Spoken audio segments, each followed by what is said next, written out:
In Tallahassee are looking to a future without property taxes. Guess what? You might never have to pay property taxes again. Yes, I'm excited. Who wouldn't be? More money in your pocket, no more annual tax bill. Sounds like a dream, right? But wait a minute, what's the catch? Because let's be real. When has the government ever stopped collecting money? If property taxes disappear, that money has to come from somewhere. The expense you'd likely see as a result is that sales tax. A bill making progress in the Florida House would look into what would happen if Florida started to phase out the property tax. The idea, of course, replacing lost revenue by raising the sales tax. Could we end up paying a state income tax, higher sales tax, or more hidden fees on everyday things? Imagine going to the store and seeing a 12% sales tax on groceries, or waking up one day and finding out that your car registration fee just doubled. No property tax sounds great, but is it really a win? And what about schools, roads, and emergency services? If property taxes stop, what happens to those? Hey everyone, I'm Teresa. I'm a Florida Realtor, and this is a conversation that we need to have. What if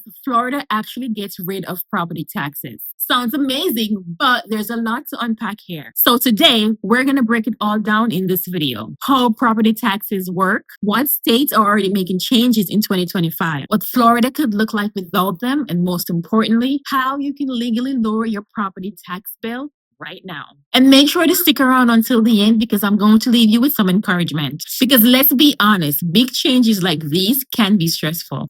And we're not about to lose peace over things we can't control. And if you're a homeowner, I've got something for you. My free home seller's guide that now includes my property tax survival guide. So you can make sure you're not overpaying before you sell. You can grab it at the link. I'll leave it in the description. Sounds good? All right, let's get into it. So before we talk about what could happen if Florida got rid of property taxes, let's take a step back and ask, what do property taxes actually pay for? Because if we're being honest, no one likes paying them. Public schools, it pays for teachers' salary, school repairs, textbooks, and school programs. It helps fund 911 services, local law enforcement, and fire rescue. It funds road maintenance, fixes potholes, maintains highways, and builds sidewalks. Emergency services, it covers ambulance, disaster relief, and hospital support. Parks and public spaces, it keeps playgrounds, libraries, and community centers open. So here's the big question. If we take away property taxes, where does the money come from? Now, Florida isn't the only state trying to figure this out. Right now, several states are looking at reducing or even eliminating property taxes. But here's where it gets tricky because while some people love the idea, others are worried about what happens next. Kansas, for instance, lawmakers are working on capping property tax increases because homeowners feel like their bill keeps going up with no end in sight. Right now, it feels like runaway property taxes. You don't know what's coming at you next. In North Dakota, the governor is pushing to phase out property taxes on primary homes, which sounds great, but people are asking, how will the state make up for that lost money? In Indiana, the new governor wants to lower property taxes by 20%. But some experts are saying that could hurt schools and public services. And that's the big debate. If property taxes disappear, where does the money come from? Because remember, schools, police, roads, and emergency services all rely on it. And if that money isn't coming from homeowners, it's coming from somewhere else. All right, let's say Florida actually gets rid of property taxes. No more yearly tax bill. Sounds like a win, right? Well, here's what could happen instead. One of the biggest draws to Florida is that we don't have state income tax. But if property taxes stop, the state might have no choice but to introduce one.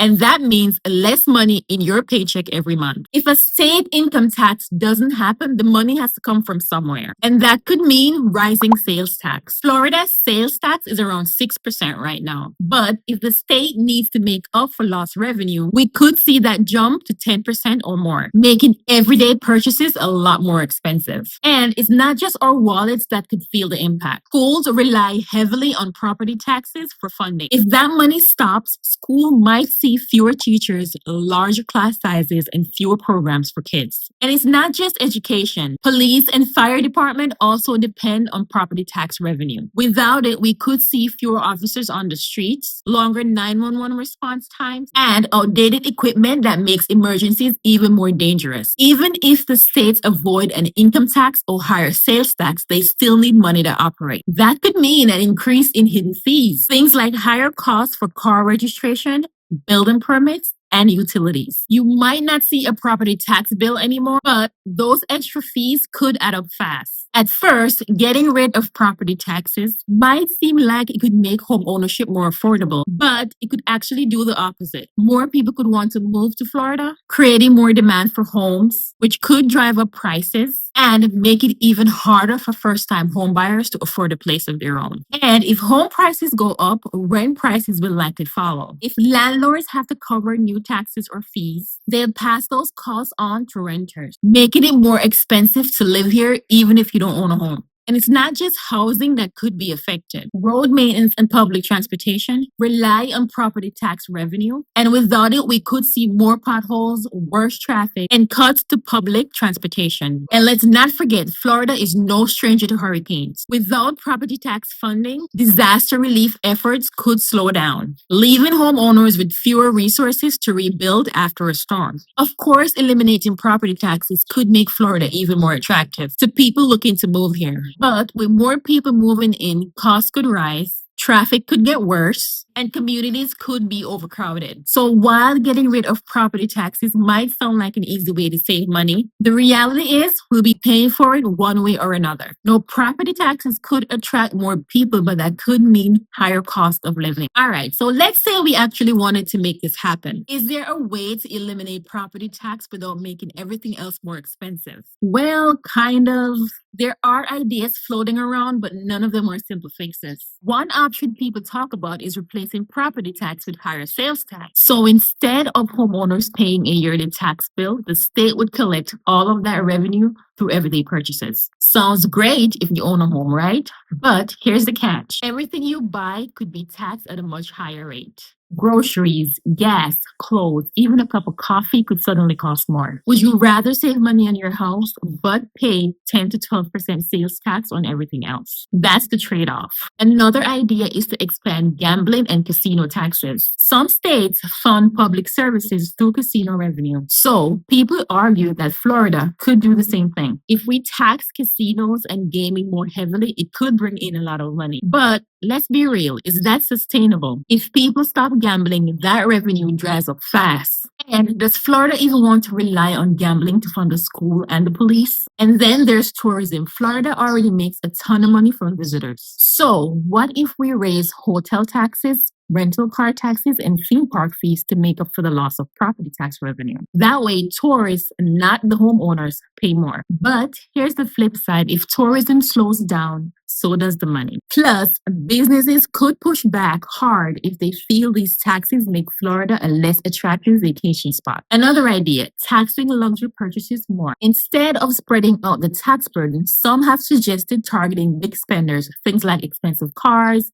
yachts, and high-end real estate. In theory, this makes sense, but in reality, wealthy buyers will always find a loophole. And if taxes get too high, they'll just spend their money elsewhere. So, does this actually solve the problem? Or will it just push the rich to invest in other states? So, could Florida really get rid of property taxes? Maybe. But every solution comes with a trade-off, and there's no guarantee that any of them would bring in enough money to replace what property taxes currently fund.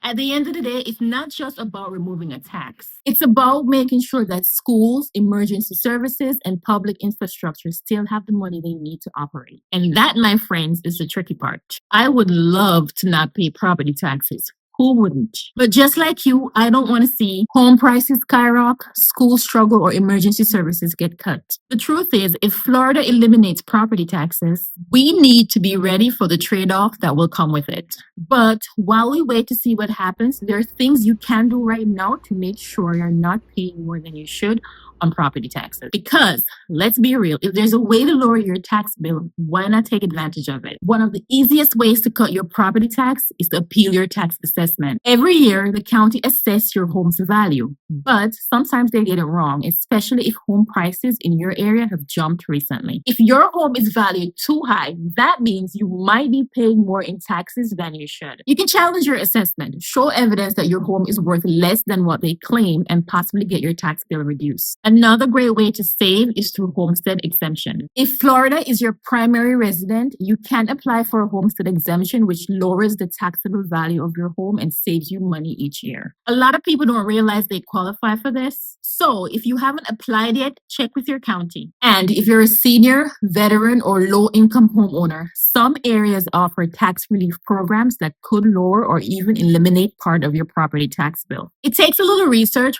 but it's worth it if it puts more money back in your pocket. Now that we've broken this down, I would love to hear your thoughts. Would you rather pay property taxes or take the risk of a state income tax or higher sales tax? Let me know in the comments. And before you go, I have something for you. If you're a homeowner, you'll definitely want to grab my free home seller's guide, which now comes bundled with property survival guide. Inside, you'll find everything you need to know about selling your home and making sure you're not overpaying in taxes.